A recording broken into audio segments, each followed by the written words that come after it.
Toy Story 4's a thing? What? That's really unexpected. Oh, it's out already? That sort of came out of the blue. These are many of the questions I know everybody watching this video has had. Anyway, welcome to Random Reviews, the show where I review something random because I feel like it. As of writing this video, the film came out 2 days ago and I saw it last night, but as of recording this video, it is now 3 AM the next morning. That's a random piece of information, but it's fitting. So before I get into the topic of this film, I'll quickly run through the first three so we can all get an understanding. 22nd of March 1996, Toy Story 1. Bro, have you ever wondered whether if toys are actually alive? Yes.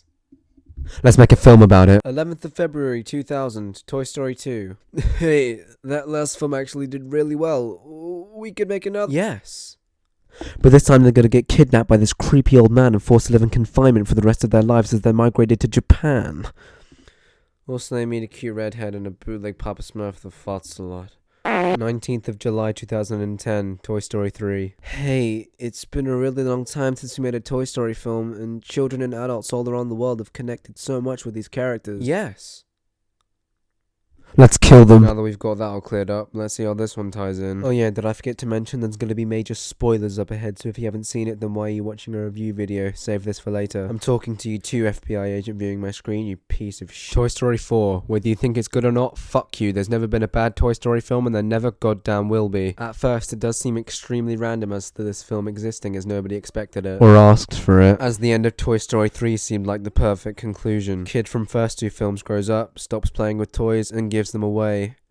With a lot of events in between. When you think about it, the first two Toy Story films act as practically fun and games with the very rare emotional moments, as these films weren't very well known, as Toy Story 1 was Pixar's first proper movie. I say it's fun and games because after they had a very appropriate 10-year break, letting us attach ourselves to the films and caring about them, Pixar decides fuck it and pretends to make a film that follows the same formula as its predecessors but is really an emotional train wreck the whole way through that messes with the minds of all those that grew up with the series. I'm talking about this as it's relevant to Toy Story 4. Don't leave, I'll get to it, you impatient bastards. These last two films especially stand out because of the darkness they've introduced that's not very noticeable but is absolutely there. I know some may not agree, but Toy Story 4 is a sad experience the whole way through.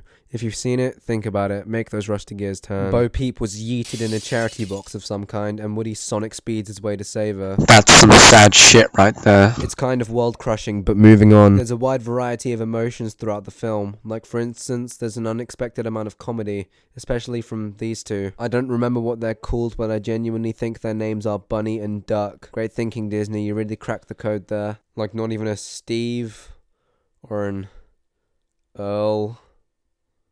What? Because of this and other factors makes this probably the most funny Toy Story film. I know that doesn't make sense with everything I said prior, but there genuinely is a wide variety, in which will always be dominated by a sad, depressing undertone. Don't question me, shut up. Speaking of undertones, there's a specific scene in the movie that is kind of glossed over but has a huge impact on specific characters. Woody exclaims how he's been thinking with his inner voice, and Buzz doesn't understand this and believes that he is referring to the pull string connected to Woody's voice box inside his chest, in which technically is an inner voice, so ha ha ha, good one writers. And from the rest of the film onward, when Buzz doesn't know what to do, he presses one of his buttons to make a solution for him, and it does sort of work. But this scene is important as it shows us that toys are unaware that they have a consciousness, and it opens up a lot of questions and really makes you wonder. I'm not going to be the one that digs into this as I really don't have the time, nor would I care enough to do so. What?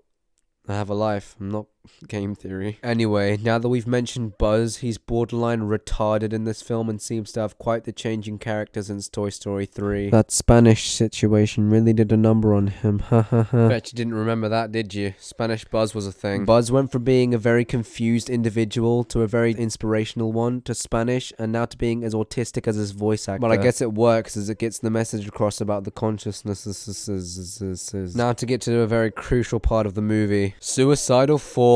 We did it, boys. Suicide is no more. It just adds on to the dark themes, as with most things Forky says, gives and sort of answers more questions. For instance, tackling the question on how he's alive and what his purpose is. And Woody's like, you need to help kids and make them happy, and then Forky's like, no, because he's a selfish prick. A lot of people came to the conclusion that in Toy Story, the toys come to life from the imagination and belief in children, and Forky's existence as a whole proves that theory, as it is stated later in the film that toys that have owners' names written on them are considered special and is the reason as to why they're alive. But that doesn't really add up, as all the dolls in the antique store are alive, and I don't think any child would ever be alright with having Mr. I watch you while you sleep in their home. But whatever, I'm probably the dumb one, just kidding, I'm never wrong. Something that bugged me in the film is that when we first properly meet Forky, he is indeed suicidal, but for some reason he knows not to move when humans are around. This goes for the rest of the toys too, but I'll give them a pass as they're genuine toys, so they might know. But that doesn't explain Buzz in the first Toy Story, which links to all the other characters when they're first out of the box.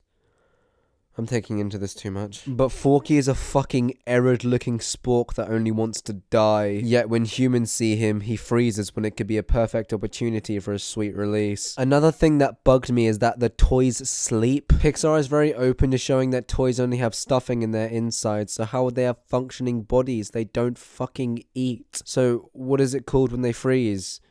Dead mode. What am I doing? You guys have really left a lot of holes in your work. They genuinely could make a Toy Story 5 where they find out where they came from and how it all works. Can I just take a moment to express how amazing this movie looks visually? An advert played before the film started for the Queen's Corgi, in which I already knew would be terrible as hell, but my god, just from looking at it, you just know there's no love put into it. I genuinely laughed at how awful it looked. Toy Story 4 seems to be dominantly focusing on Woody's character and striking every other main character from previous films as side characters in the movie that get little to no screen time. It's understandable as to why they do this, but it would have been nice to see more from the other characters. I don't even think characters like Bullseye were even in the film. Like, not that he ever speaks, he's just invisible. But I feel it's good that the film focuses on Woody, as the message of the movie strives away from doing everything as a team and having messages about friendship, and going more towards what you need to do as an individual to really be happy, even if it's not what everyone agrees with or what they would join you with. I could genuinely talk all day about the meaning of this movie, but I just get too into it and this video would be like 5 hours long. If you couldn't tell, I'm a very big fan of Toy Story. I've grown up with it my whole life, and if you've seen any of my other videos, you'd know that I've got quite a lot of merchandise and a huge poster, and I know nobody wants a complete in-depth review of every bit in this film, so I won't, but I would. Anyway, Toy Story 4, is it a thumbs up or thumbs down? Obviously a thumbs up times 100, I don't need dramatic silence. I tried to put in as little spoilers as possible, so if you haven't seen the film and you're still watching anyway, you're retarded. This has been a random yet meaningful review. It is now nearly 5 in the morning recording this. See you next time.